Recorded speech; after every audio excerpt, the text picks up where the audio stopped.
Hello students, জ্ঞানজ্যোতি coaching সেন্টারের পক্ষ থেকে তোমাদের সকলকে জানাই আর একবার স্বাগত।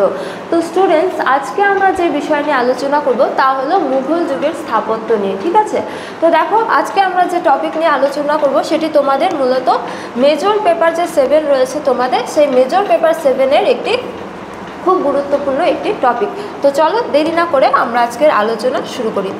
তো দেখো, প্রথমত বলা যায় যে ভারতীয় স্থাপত্য ও যে ভাস্কর্য রয়েছে সেই স্থাপত্যের কিন্তু চরমতম বিকাশ পরিলক্ষিত হয় এই মুঘল যুগেই।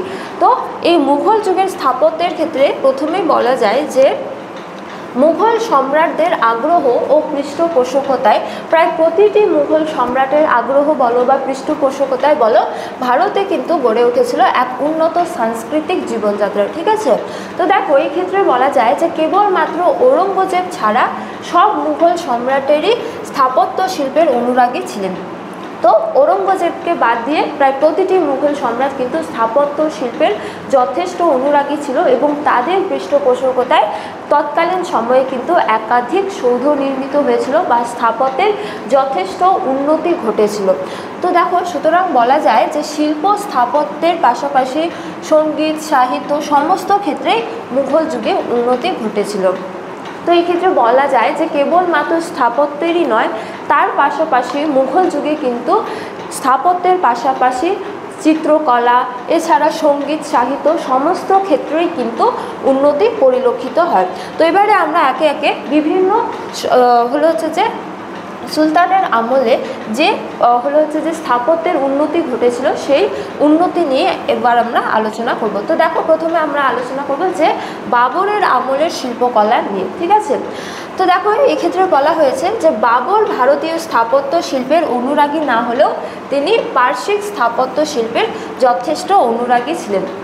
তো বাবর ভারতবর্ষে মুঘল সাম্রাজ্যের সূচনা করেছিল এবং সেই সূচনার পরবর্তীকালে তিনি যখন রাজত্ব করেছিলেন সেই সময়কালে তিনি যে বিভিন্ন স্থাপত্যের একাধিক নির্মাণ কার্য পরিচালনা করেছিলেন, সেই সময়কালে তিনি কিন্তু ভারতীয় রীতিনীতির অবলম্বন না করে তিনি কিন্তু পার্শ্বিক শিল্পরীতির অবলম্বন করেছিল, কেননা তিনি পার্শ্বিক স্থাপত্য শিল্পরীতির যথেষ্ট অনুরাগী ছিলেন। সুতরাং তার আমলে ভারতবর্ষে কিন্তু এই পার্শ্বিক স্থাপত্য শিল্পরীতির যে প্রয়োগ দেখা যায় বা বলা যায় যে উন্নতি পরিলক্ষিত হয়। তো দেখো বলা হয়েছে যে মাত্র 4 বছরের রাজত্বকালে তিনি আগ্রায় লৌহদুর্গ, তারপরে পানিপথে কাবুলিবাগ এছাড়া সম্বলের জামি মসজিদ সহ বেশ কিছু প্রাসাদ ও মসজিদ তিনি নির্মাণ করেছিলেন। তো বাবর খুব কম সময়ের জন্যই রাজত্ব করেছিলেন। তিনি কেবলমাত্র 1526 থেকে 1530 খ্রিস্টাব্দ পর্যন্ত রাজত্ব করেছিলেন, কিন্তু তা সত্ত্বেও বলা যায় যে খুব কম সময়ের রাজত্বকালেও তিনি কিন্তু একাধিক মসজিদ ও প্রাসাদ নির্মাণ করেছিলেন। যেমন বলা যায় যে তিনি আগ্রায় যে লৌহদুর্গ নির্মাণ করেছিলেন, এছাড়া বলা যায় যে তিনি পানিপথে কাবুলিবাগ নির্মাণ করেছিলেন, সম্বলে তিনি জাম-ই মসজিদ নির্মাণ করেছিলেন। সুতরাং বলা যায় যে বাবর যে সামান্য পরিমাণে হলেও তিনি কিন্তু স্থাপত্য শিল্পের অনুরাগী ছিলেন এবং তার সময়কালে কিন্তু ভারতের স্থাপত্য শিল্পের উন্নতি পরিলক্ষিত হয়। ঠিক আছে, তো দেখো এবারে আমরা আলোচনা করব হুমায়ুনের আমলের শিল্পকলা নিয়ে। তো বাবরের পরবর্তীকালে সম্রাট হন তার পুত্র হুমায়ুন। তো হুমায়ুনের সম্পর্কে বলা যায় যে তার যে জীবন বা তিনি যে সম্রাট হয়েছিলেন তার পূর্বে কিন্তু তাকে বহু সংঘর্ষ করতে হয়েছিল। সুতরাং বলা যায় যে সম্রাটের পুত্র হয়েও কিন্তু তার যে জীবন তা কিন্তু যথেষ্ট সংঘর্ষের মধ্যে দিয়ে অতিবাহিত হয়েছিল। তো দেখো তার সম্পর্কে বলা যায় যে যুদ্ধ বিগ্রহে ব্যস্ত থাকা সত্ত্বেও হুমায়ুন তার রাজত্বের সূচনা পর্বে বেশ কিছু প্রাসাদ ও অট্টালিকা নির্মাণ করেছিলেন। ঠিক আছে, তো দেখো বলা হয়েছে যে পার্শ্বিক শিল্প ঐতিহ্যের প্রতি তার গভীর অনুরাগ ছিল। তো হুমায়ুন যে ছিল পিতার মতো তিনিও কিন্তু পার্শ্বিক শিল্পরীতির অনুরাগী ছিলেন। ভারতীয় শিল্পরীতির বা ভারতীয় স্থাপত্য শিল্পের যে রীতি তার কিন্তু তিনি অনুরাগী ছিলেন না। সুতরাং তার সময়কালেও আমরা পার্শ্বিক যে শিল্পরীতিরই যে প্রয়োগ দেখতে পারি। তো দেখো বলা হয়েছে যে তিনি পাঞ্জাবের হিসার জেলার ফতেহাবাদ ও আগ্রায় তার নির্মিত মসজিদ দুটির ধ্বংসাবশেষ আজও টিকে রয়েছে। তো তিনি দুটি মসজিদ নির্মাণ করেছিলেন, একটি ফতেহাবাদে আরেকটি আগ্রায়। তো এই মসজিদ দুটির যে ধ্বংসাবশেষ তা কিন্তু আজও পরিলক্ষিত হয়।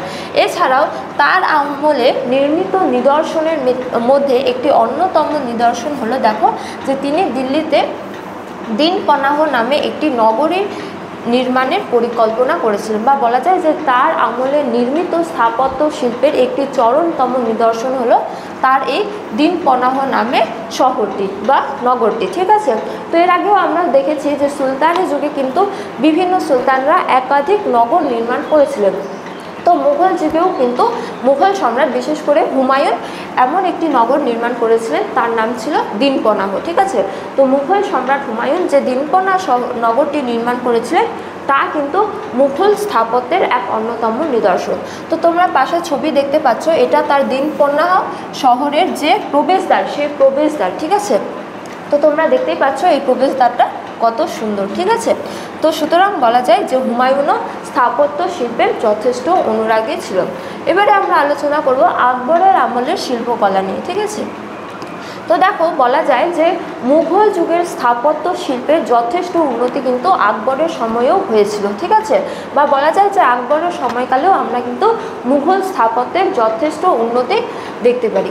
যেমন বলা হয়েছে যে আকবরের সময়ে শিল্প স্থাপত্যের ক্ষেত্রে নবযুগ ও নবজীবনের সূচনা হয়েছিল, অর্থাৎ তার আমলে যথেষ্ট উন্নতি লাভ করেছিল ভারতীয় স্থাপত্য ও শিল্প।